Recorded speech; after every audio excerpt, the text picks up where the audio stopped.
celebrate. They have done it.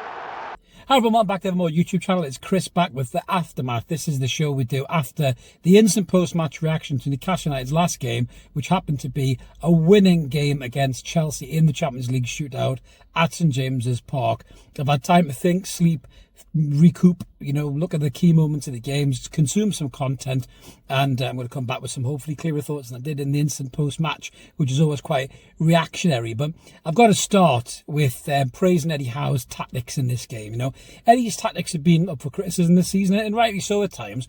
I feel there's times where selections and tactics have really been questioned by the supporters, and I think you're right to do that. I don't agree with this section of the fan base that leaps on people who ask what the hell's going on, and maybe wonders why that guy's playing or why are we in that shape. I think that's every football fan's got to give a right to ask that question, but there is part of the fan base that is so consumed by Kool-Aid that Eddie can do no wrong. But massive credit to Howe for this. He's done this before. Arsenal, the Cup springs to mind, where he brought in Sven Botman, and he played three centre-halves and mainly to nullify Cole Palmer, which is exactly what happened. Dan Burn stepping into midfield to stop Cole Palmer playing was a masterstroke, really. You took Cole Palmer out of that game, Chelsea had very little, to be fair. And I think that's why we looked so dominant. Weirdly enough, when it went to 10 men, I think it's because Jackson was getting wound up because of the lack of possession, lack of chances that he was getting. He was getting really annoyed, clattering into people, and that's why he threw his arm up and got a red card. Just on that, that was a prime example of referees having absolutely no balls whatsoever in the Premier League. The referee knows that's a red card, and he's given a yellow because he knows VAR's probably going to save his arse. There's a real problem here with the reliance of VAR on the referees. They're too scared to make decisions one way or the other, and they're hoping VAR bails them out. And it just really is bad. Something's seriously wrong with that and needs to be rectified by the Premier League and the PGMOL. Toot fucking sweet. But going back to the change of shape, I thought Sven Botman was imperious coming in. This is a guy who hasn't played for God knows how long. We're worried about his knee. People have said he's in the new Woodgate. I did a video saying that. Brilliant when he's fit, but then he goes down injured. We need to keep this lad fit. Next season, we need to keep him fit. I was watching on TNT Sports, and Ali McCoy had said he doesn't think we'll see the fully fit Botman until the start of next season, and I think that's right. But it's key to keep Botman fit, and that's something that James Bunce and that team are going to have to look at behind the scenes with Eddie, because make no mistake about it, Sven Botman is our best centre-half by a country mile. The lad is fucking class. You've only got to look at that save and tackle he put on Neto when he stripped Burn. Fair play to Burn, leaned on him a little bit, just enough to slow him down. Great defending, but I thought Burn was excellent as well, and arguably Dan Burn's been our player of the season. I think Lewis Hall was in the driving seat for me on that one until Dan Burn stepped up in the last few months, and obviously Hall's been injured, so I'd be giving Dan Burn my player of the season the way things are going right now, regardless of Alexander Isak's 23 goals this season in the Premier League. I think Burn's been absolutely incredible for what he's done this season. But going back to the game itself, Bruno and Sandro were absolutely brilliant in midfield. They bossed it, really. They looked world-class. Sandro's little flicks over the top at Chelsea players' heads was just so delicious. It really was. You're looking at the likes of Enzo Fernandez and Moises Caicedo playing out of position, the right back, who did all right, to be fair. 100 million quid each, those two are. And we had Sandro Tonali and Bruno Guimaraes, who combined are less than Enzo Fernandez. My arse. That's football inflation right there. They were fucking class in the game. Little mention for Bruno as well with his shithousery was brilliant. Blowing a kiss at Enzo Fernandez as well when he went off. Absolutely fucking superb. It really, really was.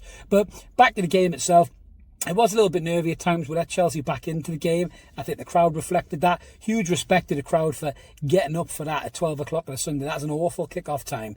The fans could have rightly so been quiet as a mouse, but they were loud, they were rambunctious, they had a few bevies down their throats, and massive credit to the Toon Army for rocking up and showing up in that early kick-off. The early goal helped as well, to be fair. That really did light the touch paper, but no wonder people got quiet, no wonder people got nervous, because when Chelsea went down to 10 men, we changed. But again, credit to Howe for his tactical now is changing that shape. He realised we didn't need the three centre-halves anymore. He brings Louis Miley on, which is a really good sign as well.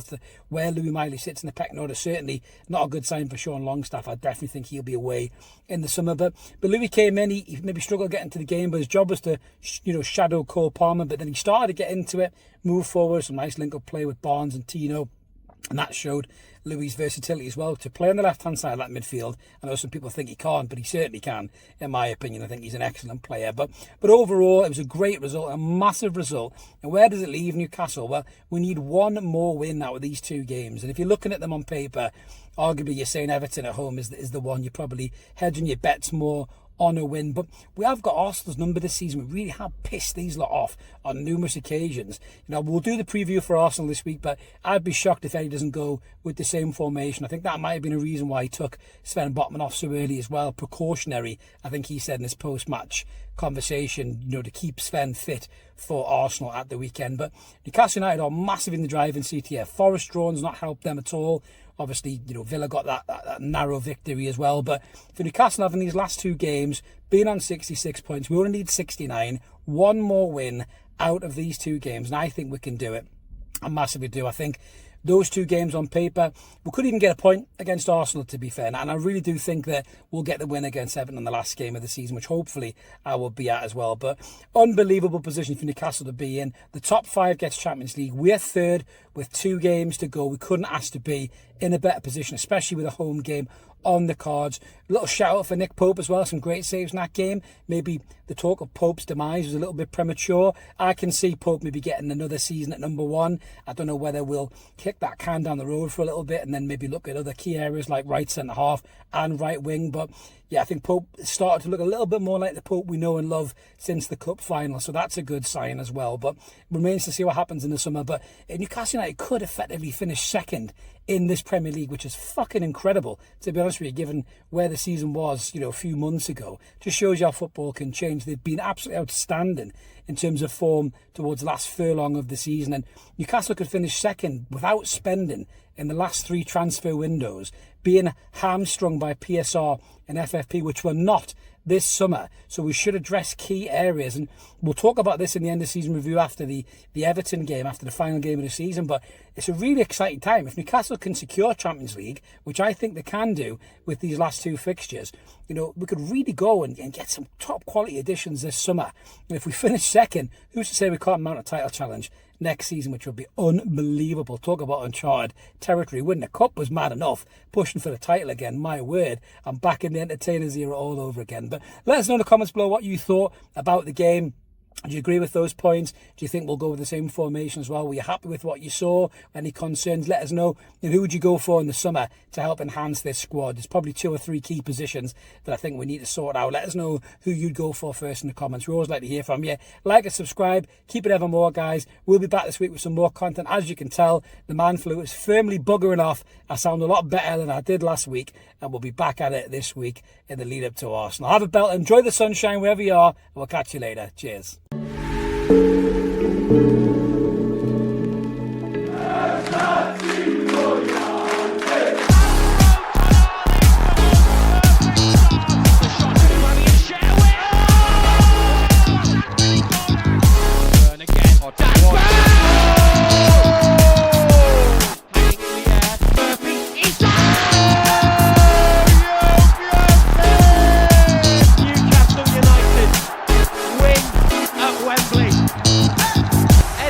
Heroes celebrate.